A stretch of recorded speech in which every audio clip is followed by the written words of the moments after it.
Маја Шукова, кандидатката за градоначалник на Скопје од СДСМ, заедно со заменик председателката Фани Карамфилова-Пановска и кандидатите за први луѓе на Газибаба Владко Митовски и на Ѓорче Петров Костадинацевски, одржа работен состанок посветен на системските решенија за управување со отпадот во главниот град и општините. Шукова потенцираше дека ситуацијата е критична и додаде: 4 години гледаме како градот тоне во отпад. Скопје мириса како никогаш досега. Загаденоста и прашината се секојдневие, а отпадот шири болести. Граѓаните се жалат, а моменталната администрација не реагира. Таа најави дека еден од првите чекори по преземањето на функцијата ќе биде темелно чистење на целиот град и сите општини во рок од 3 месеци.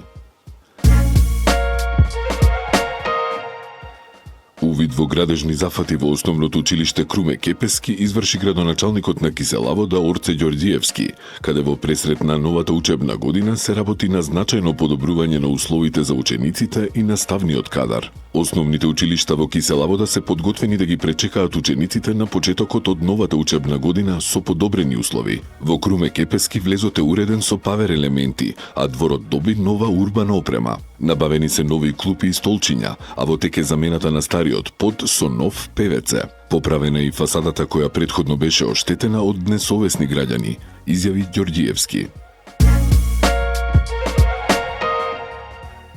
Од вчера е активна онлайн платформата за доставување на идеи, каде сите жители на Газибаба ќе може да ги споделат своите предлози, проблеми и визии, објави кандидатот за градоначалник од ВМРО ДПМН Бобан Стефковски. Споделија својата идеја за Газибаба, која повеќе не запира. Граѓаните секогаш биле нашата најголема инспирација. Во изминатите 4 години заедно покажавме што значи локална власт, што слуша, разбира и работи. Затоа во рамки на подготовката на програмата за вториот мандат го отвораме и дигиталниот простор за вашиот глас, напиша Стефковски.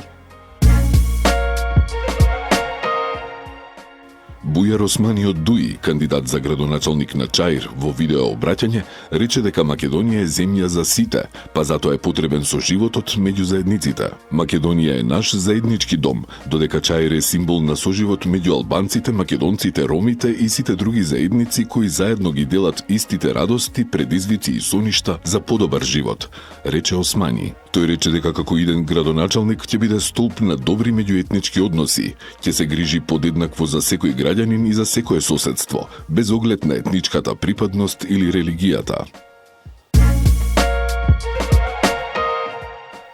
Во населбата Топанско поле на улицата Исмаил Ќемали започнаа работите за уредување на 3 нови паркинг места. Како што информира министерот за животна средина и просторно планирање Изет Меджити, оваа инвестиција е дел од поширок план на општина Чаир за подобрување на урбаната инфраструктура и олеснување на сообраќајот во брзорастечките населби. Работите ќе продолжат и во наредните денови, а според Меджити се изведуваат внимателно за жителите да се соочат со минимални пречки за време на изведбата. Проектот, како што се истакнува, ќе биде реализиран според високи стандарди на квалитет.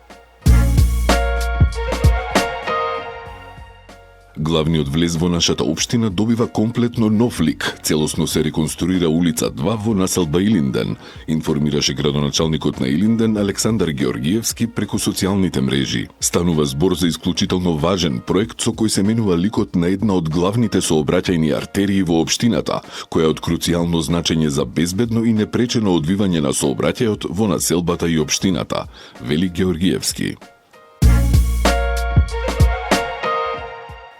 Преку својот Facebook профил, јавното претпријатие Водовод и канализација информираше за теренски работни активности за одржување на канализационата мрежа. Од таму напишаа дека се спровеле активности за расчистување на шахти, отпушување на атмосферски канализации и чистење на сливници и фекални шахти. Тие воедно апелираа до граѓаните корисници на канализациониот систем во град Скопје да се однесуваат одговорно и совесно, бидејќи истиот не представува место за одлагање на секаков тип на отпад. Општина Газибаба започна со активности за обележување на пешачките премини на локалните улици, со цел унапредување на безбедноста во сообраќајот и подобрување на сообраќајната сигнализација во урбаните заедници, информираа од таму. Екипите на јавното комунално претпријатие Газибаба извршија обележување на пешачките патеки во населбата Железара, како дел од поширока акција за системско одржување и обнова на хоризонталната сигнализација. Еден од најзначајните фестивали во Македонија, Скопје Джез Фестивал, ја објави програмата за фестивалот, кој оваа година ќе се случува од 16 до 19 октомври во Скопје. Програмата ќе се одвива на две локации, во Националната опера и балет и во МКЦ Кино Фросина.